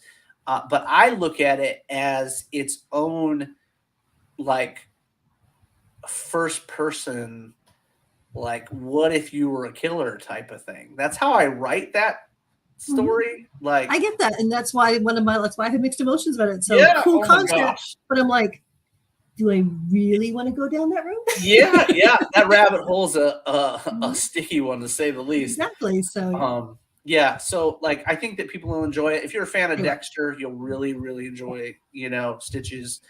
If you like rooting for the bad guy, Stitches is definitely a, first person perspective from a bad guy. And I think but I don't see, again, gray area. He's really not your traditional bad guy. So Stitches follows because you guys have already got it, so we can talk about the first little bit of it. But it actually follows a Saurian male that's married to a human female that wants to be a Saurian female. So he's literally taking Saurian women, kidnapping them, cutting them to pieces, and building her a suit per se. he's trying to make her dream come true. That's exactly right. I don't know if you'd call your husband a bad guy from trying to make your dreams come true. I don't Exactly. gray area. You know what I mean? I'm not saying it's okay to chop It's folks another up. level of love. That's it. All the love. I'm not saying, again, I don't promote chopping folks up. But, whatever.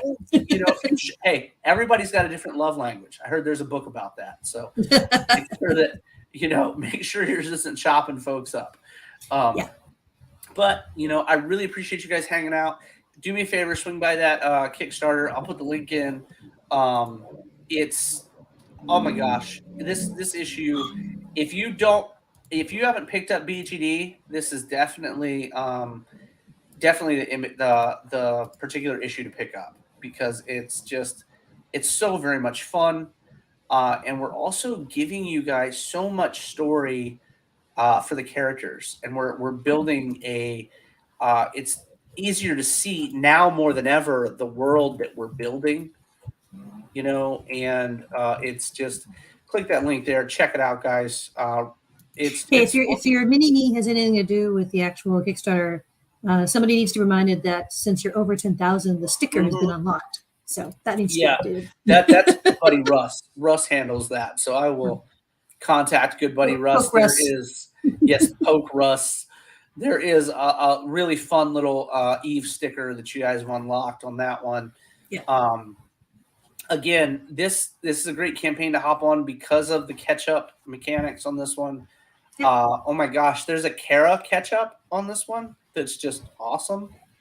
If you don't know who Kara Nicole is, you guys need to crawl out. Living under a rock, and you need to come out and explore because she's amazing. She's super, super cool. I mentioned earlier that we have we're having these cosplayers that are brand ambassadors for each book. We actually just picked up Morgan Bailey. She'll be on Fallen Leaves. Oh my gosh. I wish I had a picture of that, of her tease that she did for the shoot for Fallen Leaves, because it's awesome. When you get a chance, post that later, because we would love to see that. It's on my page. I'll repost it. Cool.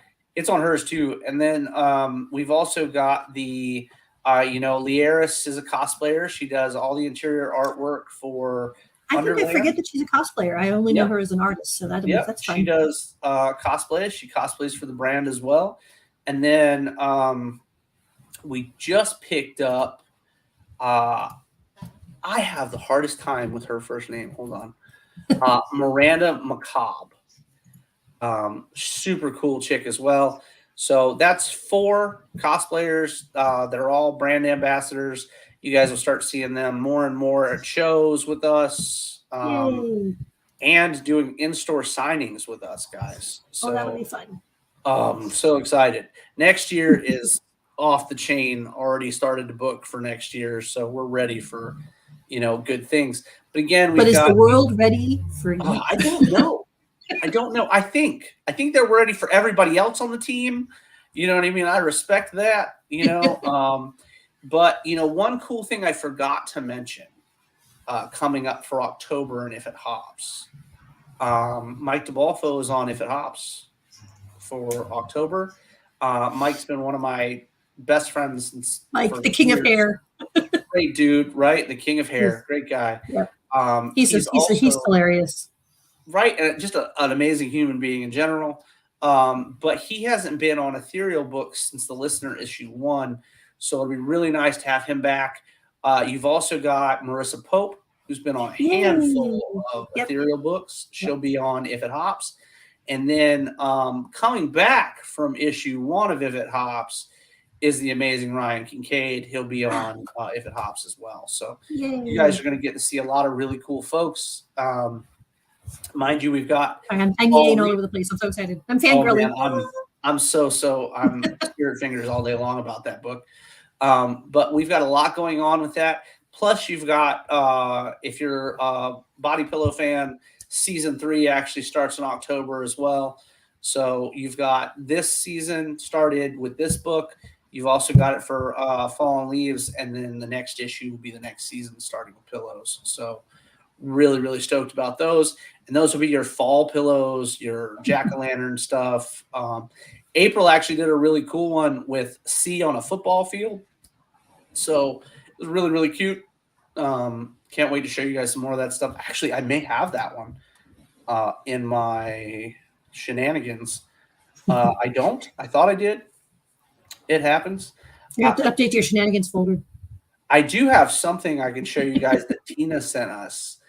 And Tina is super, super cool. I'll just show you her layouts. We chose layout 1. So we'll tease you guys with a little layout. We chose layout 1 for her versus layout 2. Also, don't forget, you've got a Headwind cover coming up still for BGD3 you guys haven't seen yet. And then we've got our Trevor Grace covers for Fallen Leaves, of course. So, and Trevor is another amazing talent. Oh my gosh, long-standing member of this team. Great guy. His sticker set just dropped with this campaign. So it's all about the bubble butt. It is all about. I'm a cheesecake guy. I keep telling you guys. It's the year of the booty. It really is. It is the year of the booty. Steph Wilson, likes to talk year of the booty. It is the year of the. Well, it's the year of BGD. So it is the year of BGD. If you guys are, if you guys are fans, there's a Kara cover. If you guys are fans, swing by, check it out. The Gregbo covers were beautiful with Gwen's colors. Ruben did a couple fun ones as well. Swing by, check it out. Grab a cover or two. The interiors are just as good as the exteriors, I promise. That was the most awkward, fun page I've written in BGD yet. It was good times. Always fun with the accidental boob grab. Oh, they keep messing with me about this, okay? And Bladen is just as guilty as the rest of them, but he's I'm sure he's the instigator. He is a lot of him and Steph Wilson instigate. They are the instigators. And April is just as bad. So they all instigate. But she's more under the radar. It's funny because she's she has such an infectious laugh that people go, no, she wouldn't. Sure. Oh, she would. So she'll stir up shit in a minute.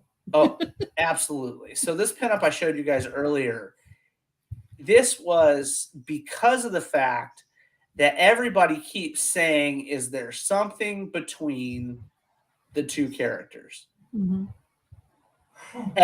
I'm only going to say this. I think it's healthy flirtation. That's all I'm saying. I don't think it's more than that. If you watch Maya through each issue, I think she's got her eye on another character. That's what that's all I'm saying. So now all of us are going to be going back to our books. Absolutely. Go back, check it out. She's always quick to check on one of the characters. She's always quick to, show up whenever, they need something, I would definitely go back and check on that. I actually wrote a interesting love triangle type of thing with another character, Starling. If you guys are familiar with Agent Starling, she's from BGD 1. She shows up in BGD 2 as well. Still one of my favorite panels ever is that panel with her, the cigarette in her lips is one of my favorite panels that we've ever done to this day. Hands down, one of my favorite. But if you know who she's got a thing for, you can probably follow the channel to figure out who Maya's got a thing for. So, Okay. Lots of fun. But breadcrumbs for us to do. Oh, breadcrumbs. And then Serenity is in that same boat. So if you paid any attention to the crazy ass tank bred human chick, then you're pretty on it. But anyway, guys, we really appreciate you guys hanging out with us. Thank you so very much. Like I said, swing by and check out the Kickstarter if you get the opportunity. Love having Shawnee on because she's great fun. Thank you. Awesome. I always have fun. Thank you for letting me come hang out. Oh yeah, man, we love having you on here. And then we've got, like we talked about, we're all going to be in Vegas. So if you get the opportunity in Vegas, come hang out. I think we've got like 4 fucking tables. So at least that's how many we paid for. So there's at least 4 of them, at least 4 tables. Bye, Trish. Hugs and kisses. And so there's that many tables, which means you guys are going to get like 8 artists. So swing by, hang out, shoot the shit with us a little bit. It will be my last show of the year. Yeah, so if you wanted to hang out with me this year at all, I really appreciate you. Hey, Wendy. Wendy. I was talking about you earlier. So if you want to, and Wendy will be in Vegas as well. So if you want to hang out with me at a show, at a large show, this will be my last one for the year, just because birthdays and holidays and everything else coming up. But I am trying to book some in-store signings because a couple of our team members are amazing. I've not had the opportunity to do book signings with, so I'm trying to drive to see a few of them. We cannot wait to hang out with Wendy. Wendy's actually supposed to be in the same row as us, along with Steph Wilson and Carrie Ann. Oh, but that was my biggest concern. I'm like, how much traveling am I going to have to do? To keep yeah, all we're my all peeps? supposed to be on the same row. We all requested to be on the same row, so we're all supposed to be on the same row, which should be a lot of fun. So that means that I can grab a chair with somebody and I can pretty much keep my eye on everybody. Awesome. You can hang out with all of us. On the same row as us, Wendy. I think that we all requested to be on the same row.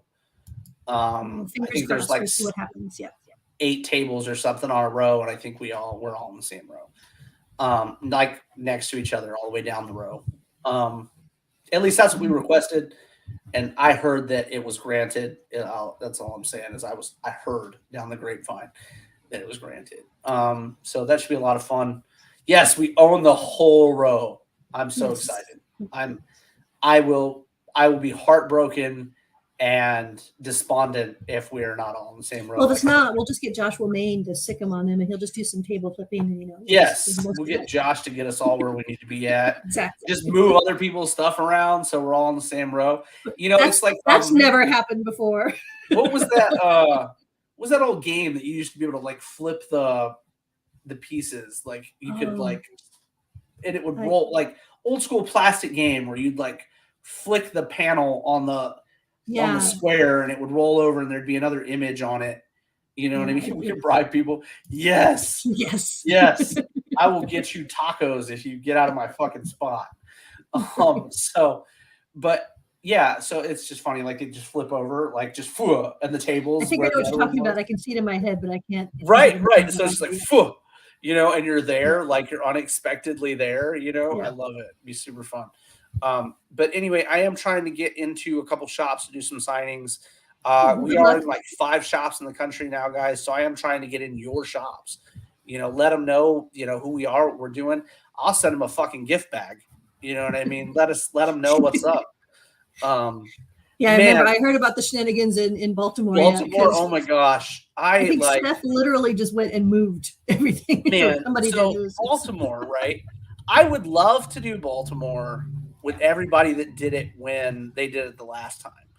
If it's not everybody that went the last time, I have zero interest in going. Like, just because it's Dustin like, has parameters. He has yeah, set dude, parameters like and- I am, like we headlined 6 shows this year. Yeah. And I'm to the point now where I'm not trying to just have my face all over the place. I want to be where I enjoy being, where our friends are at, where our fans are at. You know, that's the kind of shows that I want to do. You know, I want to be where, what did the Little Mermaid say? Where the people are. You know, that's where I want to be. part of that world.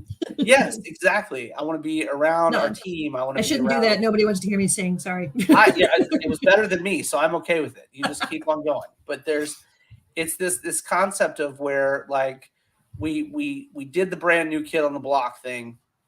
We don't have to do that no more. Let's do more of where we definitely want to be at. You know what I mean? Like, there's definitely a few shows in Florida we'll do next year that we do every year, you know, because we get invited. We love going. And, you know, I actually have a house there. So if anybody wants to hang out in Florida, let me know while I'm at a show. And, you know, you guys can come. Florida would be a bit of a trip for me, unfortunately, but I don't do it very often. But someday, maybe someday, because I would love we do to have go a visit. house there Yeah. in Orlando. So it's nice to be able to go and, you know, hang out every now and then.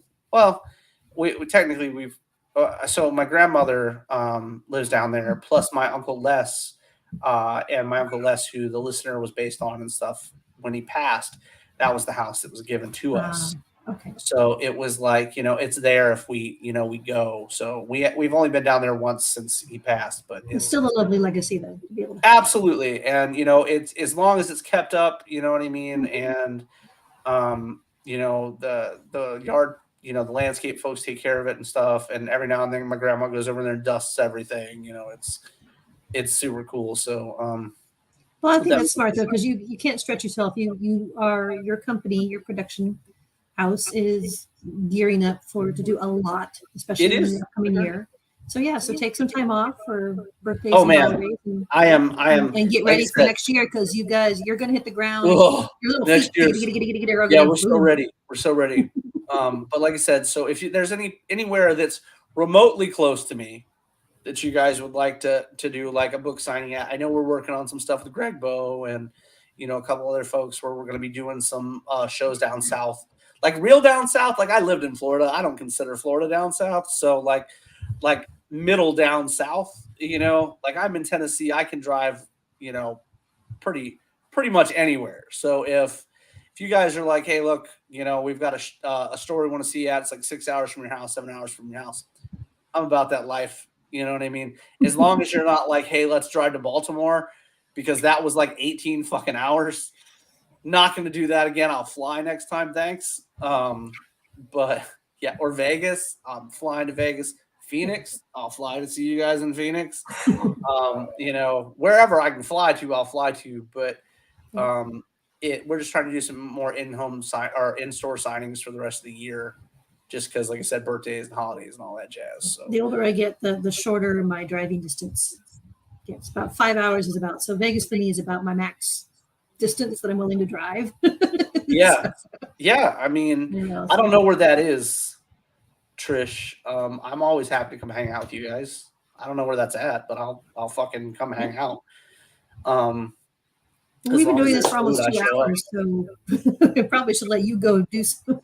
Yeah. I know you've been Anyway, trying to get out you here a guys, again, thanks for hanging out with us so much. We really appreciate you. You know, this has been Comics Unbound, where we shoot the shit and talk about all kinds of wild shenanigans, as well as let me just run my fucking yap for a little bit. We really appreciate you. We appreciate your support for the books. We appreciate your support for the artists. We appreciate your support for the indie community. Thank you so very much for hanging out with us. And I hope you have a great evening. Thank you again. Bye now.